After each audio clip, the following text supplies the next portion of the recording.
Hello everybody, it's your boy Star Wars Nerds and Geeks back at it with another Minecraft video, and today... Mr. Nerds and Geeks. Yeah, Amy? Oh, by the way, this is my assistant, Amy. Say hello, Amy. Hello. Okay, so sorry Amy, what were you trying to say? Well, this isn't a Minecraft channel, it's a Star Wars one. Wait, Star Wars? Isn't that for nerds? You are a nerd. Your name is literally Star Wars. Nerds and Geeks. Wait, so you're telling me I have to talk about Star Wars, Amy? Yes. Huh. Okay. Well, what am I going to talk about? Today you're going to continue the pros and cons series and talk about Solo, a Star Wars story. Oh, okay, I get you. Thank you so much, Amy. You're welcome. Now let's try this again. Okay. So as Amy said, today we're going to be talking about Solo, a Star Wars story. So this is going to be the very first Star Wars Disney movie, or this very first Disney Star Wars movie that we'll be talking about in this series. And not only that, it's the very first breakaway movie from the saga. It's not one of the episodes, episode 4, 5, 3, whatever. It's actually going to be a Star Wars story, which is something new for this series. So Solo, wow, that's a tongue twister. This is going to get really fun. Just keep saying the word Solo. Anyways, so Solo is like I said, the first Disney movie that we're going to be talking about. And before I get into all this, I have to talk about Disney. See, I'll probably make a video about this at some point, but right now, I'm just gonna spend like a minute or two to get you some background and to warn you. See, when Disney first bought Star Wars, I was not very happy, and I was always afraid that they were going to make it into like a musical or something. So I've always been really biased against Disney, and I've never really liked the new movies that they've come out with, but that's just because the first time I watched them, I was really biased against it. I didn't really like it, so I've had to watch it a few times after that with an open mind, and some of them have actually been really good. Some of them, admittedly, are still not as bad as I remember them, but most of them have become better. So anyways, that's just, if you don't really like any of these movies, just try and watch them again with an open mind. And also just to let you know that there may or may not be some bias against Disney in this. Anyways. So, as always, let's start off with the cons. Okay, so, the cons of Solo, a Star Wars story. See, in Solo, it's all about the gangsters and the crime syndicates, and in gangster and crime syndicate lives, there's so many everyone is just trying to help themselves. They're not looking out for anyone else. And so there's lots of backstabbing. There's people are working together, but they're going to end up fighting each other in the end. And it's really confusing to watch. See, there's multiple different plots going on in Solo. There's every single character has a different motive, has a different plot, and just has a different reason to do whatever they're doing. They're all working towards a common cause, but it's all to help themselves, and that ends up making it so anytime they can take advantage of the situation, they'll break off and do something else. Anyways, all this is to say is that with all the different backstabbing and the different plots going on, it's really confusing sometimes and hard to follow, and you don't really know who's on your side and who's against you, so you just really have to root for Solo the entire time, and you don't have to not like anyone else, which is a good thing, I guess, because that's the movie's all about him, but you don't it's hard to like anyone else because for all you know, the next minute they're going to be shooting Han or someone. So it's really confusing, and it's hard to find other characters besides Han that you can actually like. So the next cons that they were kind of hard for me to think of. See, I thought Solo was a pretty decent movie, but I also didn't like it that much. But as I was watching it, I couldn't really put my finger on what it was I didn't like. I knew I didn't like it, and I knew there's something about it that I didn't enjoy as much as I did the some other movies, like Episode 3, Episode 4, the original trilogy. There's just something about Solo that I didn't really like, but I couldn't put a finger on it. So it's definitely not a bias against Disney, though that is playing a part in it. I think that part of it is that it's so much different than the rest of the Star Wars movies, and I guess that's what most of the Star Wars movies that Disney's created are a lot different than the normal Star Wars, especially Rogue One and Solo. They're really different, and so that's kind of hard to watch if you are used to the style of Star Wars.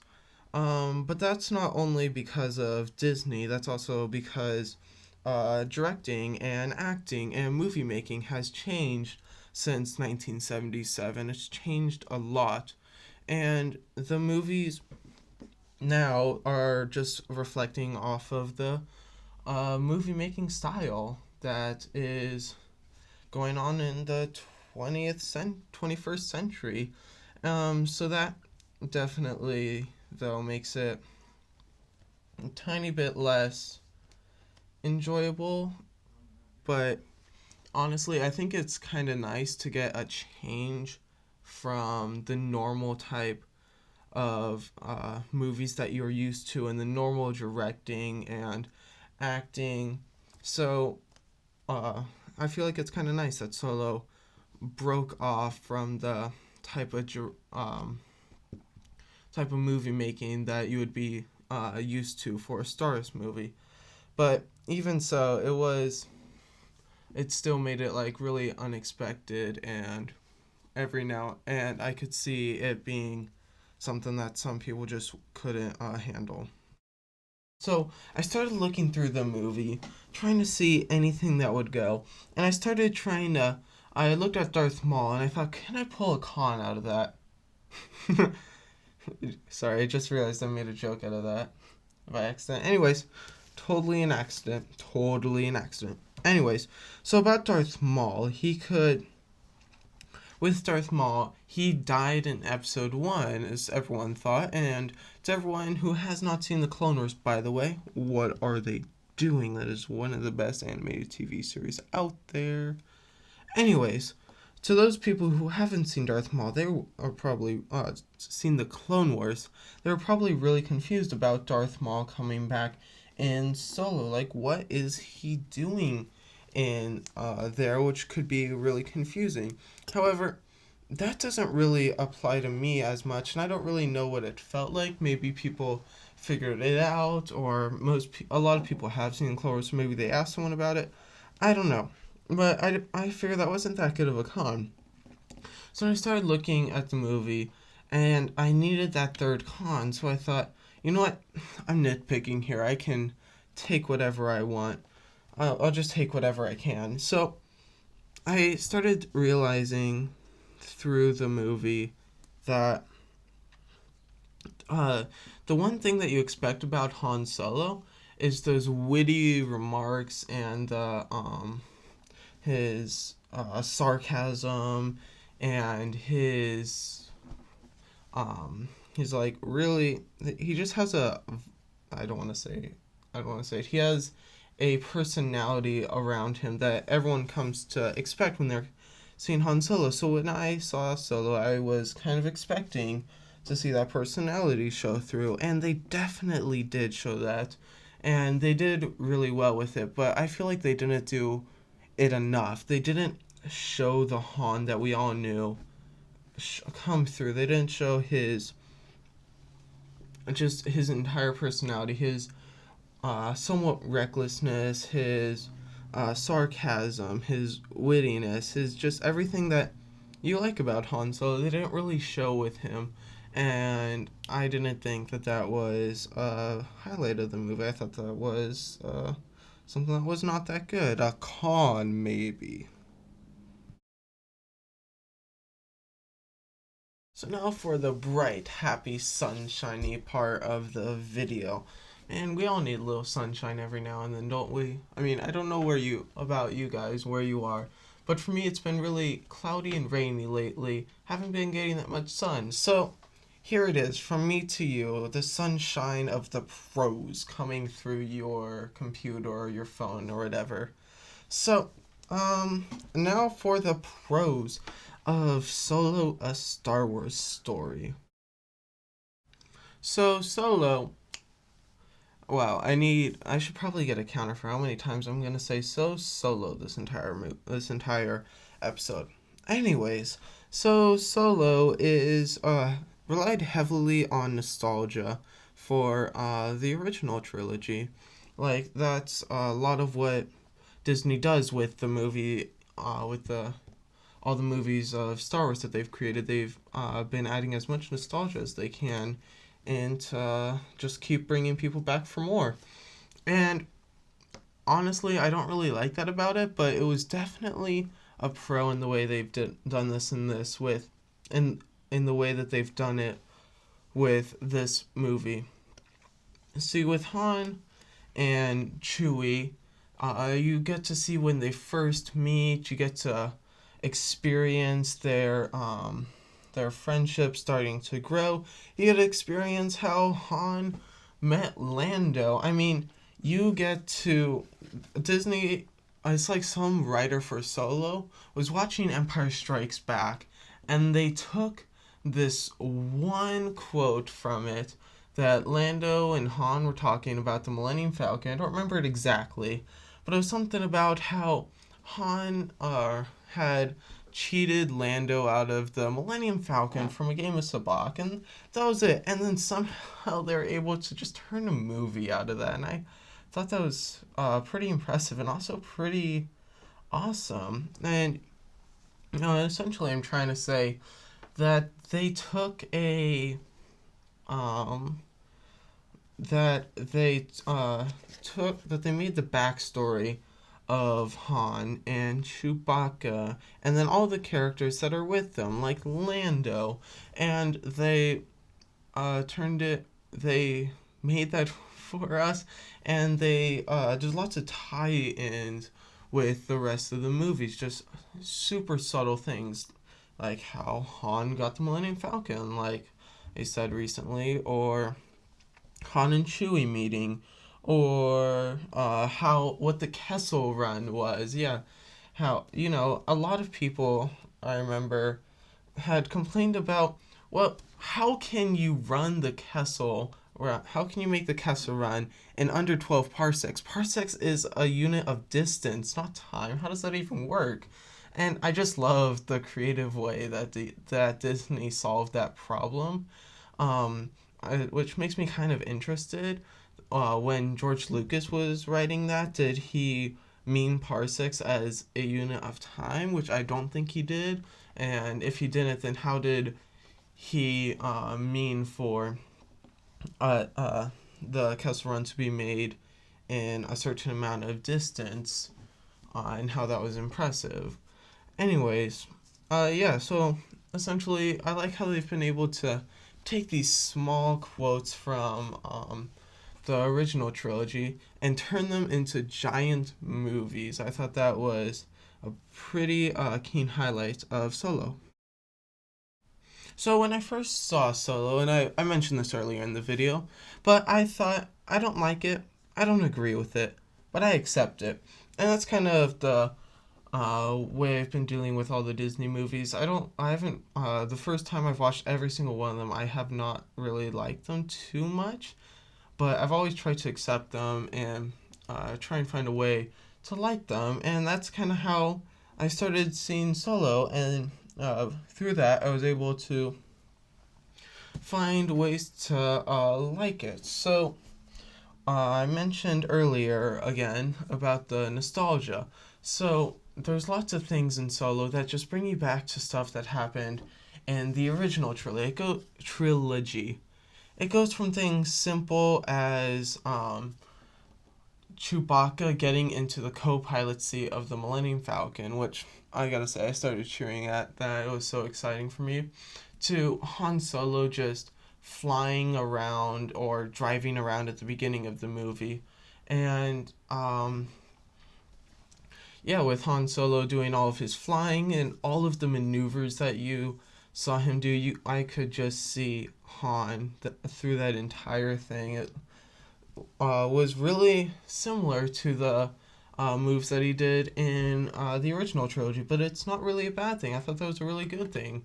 Um, and then also, speaking of flying, I thought it was really awesome how they showed his flying in the original, or how he became like such a good flyer, and about how he was just a driver, and then and he just dreamed of being a pilot, and then boom, he's a pilot, and he's a pretty good pilot, and it kind of showed his growth of being a pilot. And while we're talking about Corellia, which first I don't remember exactly how he pronounced it, but there were a couple of places and a couple of people, including Corellia, that maybe weren't mispronounced, but I thought were pronounced really strangely, like especially the Imperial check-in officer, I want to call him, at near the beginning of the movie,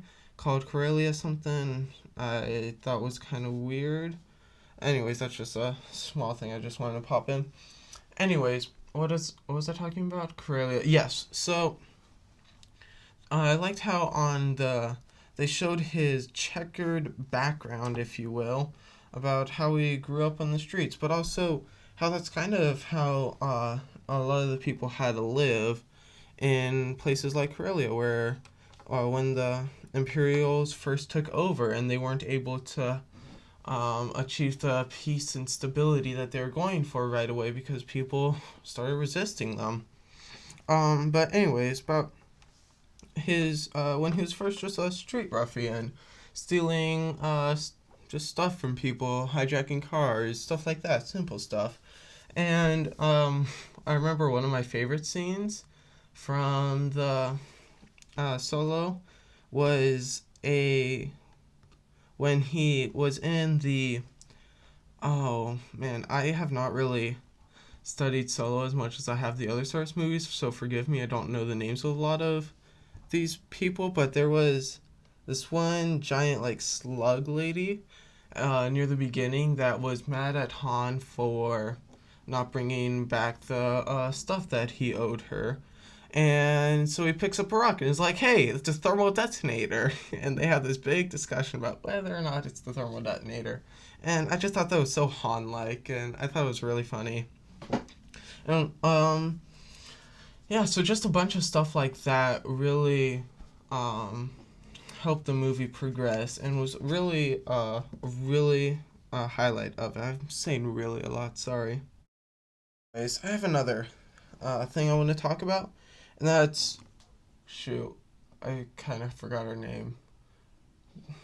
Sorry if I pronounce this wrong, but Kira, I believe. Yeah, this movie's definitely not one of my highlight Star Wars movies. It's really embarrassing. Anyways, so Kira, as I'm gonna call her, as I believe her name is, Kira is a really interesting part of this movie. One thing I remember learning about long time ago was dramatic irony, which is essentially when you as the audience know something that the characters in the play or the movie do not know. And for us, we know that Han Solo ends up marrying Princess Leia, and we know he never ever talks about Kira again. So throughout the entire movie, you're seeing him and Kira together, and you know that something is going to happen to Kira. You don't know what, but you know that they're not gonna be together. You know that Han is destined to be with someone else. So that created a tension in such a good way between the two of them. Like, you want to root for Kira and Han, but you also know that it can never happen. Just a really interesting twist and a really uh, tense a way to make the movie happen. And especially at the end, where you finally realize why Kira and Han never end up together. And I thought that was, well, a really sad scene, but also a really cool scene when Kira took the ring from the. Oh my gosh. I really don't know much about this.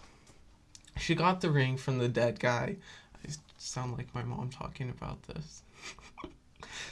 So she took the ring from the dead guy and put it into the ship and brought up Darth Maul and just her talking to him. And then when Darth Maul said, "Bring me, you're gonna go to Dathomir with me," I was just like, Dathomir! I know what that is. And just a bunch of tension going on with all this stuff that you know is going to happen and all this stuff that you all this stuff that you know is going to happen and all this background information that you know about these characters that wasn't revealed in the movie but that you just already know, background and foreground, you know, the information of their future lives. Anyways, yeah, so just all of this created such tension and made it such a intense movie to watch in a way, just because of everything that you know is gonna happen, but yet all the stuff that you don't know is gonna happen. It's just, it clashed really well, and I thought that was a really great way to make the movie. And so with that, I can't really think of any more pros, and I definitely can't think of any more cons to go with this movie, so I believe that's going to be it for Solo: A Star Wars Story. Well, so as always, you guys know the drill. This is Star Wars Nerds and Geeks signing off. See you next time.